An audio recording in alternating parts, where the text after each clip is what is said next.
Hi everyone, I'm Nate Francois with Northern Wisconsin Outdoor Adventures. Here today to tell you how you can properly prepare, plant, and maintain your very own wildlife food plot. This is the first video of a series of videos I will post tracking and monitoring the status and productivity of this very food plot that my father and I have created on our own piece of land. In this first video, I'll be laying out the basic steps of the preparation stage and the planting stage. Follow me and we'll get started.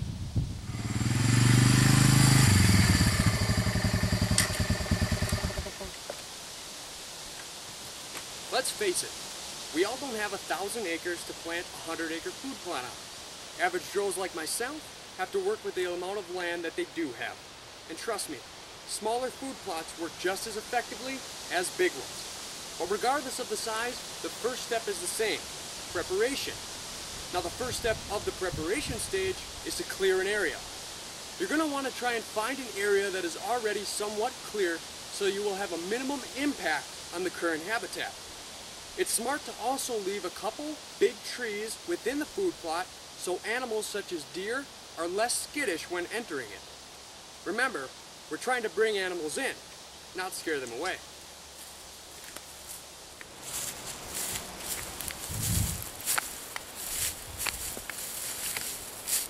As you can see, I've still got a lot of work to do, but when you're done clearing the area, the next step is to till up the soil. We use a simple cultivator that we pull behind our four-wheeler, and it does a great job. There are other methods of tilling. They'll just take a bit more time and require a little bit more work. One thing that you'll want to be careful of is to not over-till. When you till, the soil's nutrients are exposed and could be lost into the air. The more you till, the greater the chance of losing vital plant nutrients. Just go around a couple times and give it a good churn, and when you're done, it should look a little something like this.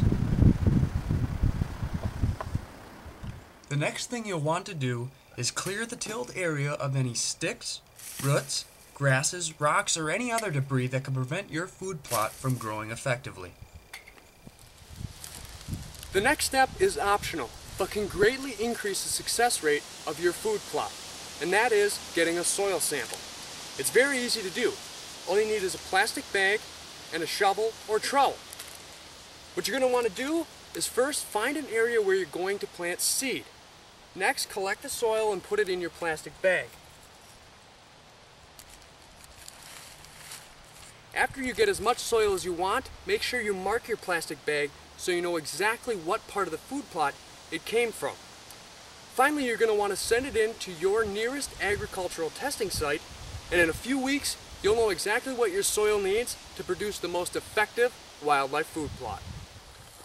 When we got the results from our soil test, it told us that we needed to add a combination of sulfur and nitrogen to the soil. So by using a simple hand spreader, we distributed it evenly throughout the food plot. Now that we've completed the preparation stage, it's time to plant. This year we decided to break up our food plot into two sections. In the first section, we decided to plant clover, and in the second section, we're going to plant forage rape and turnip brassicas. Let's check out what brand of seed we decided to use this year.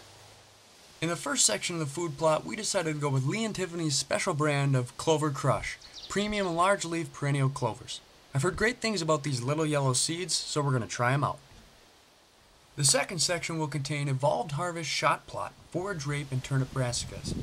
We've had success with this seed in the past, so we're going to use it again. One thing to keep in mind while planting is to not overplant. Just like animals, plants compete for resources such as light, water, and soil nutrients. If you overplant in an area, there may not be enough resources to go around. Some plants will grow, but some will not. For the best results, spread the seed evenly but sparingly. When we finish planting, we like to ride over the surface with our four-wheelers. That way the seeds will get pressed down into the soil the recommended 1/4 to 1/2 inch. When you're done with that, you'll get a smooth surface looking like this, ready to take in water and sunlight and grow you a great wildlife food plot. Well, that does it for the preparation and planting stage, but I'll go over the steps one more time. Step 1 is to clear an area. Step 2 is to till that area, and step 3 is to remove debris from the tilled area. Now step 4 is getting a soil sample, but remember that's optional. Step 5 would be applying the proper nutrients instructed by the soil test. But remember, if you skip the soil sample, you can skip that step as well. The 6th and final step would be planting your seed. But remember, don't overplant, plant sparingly.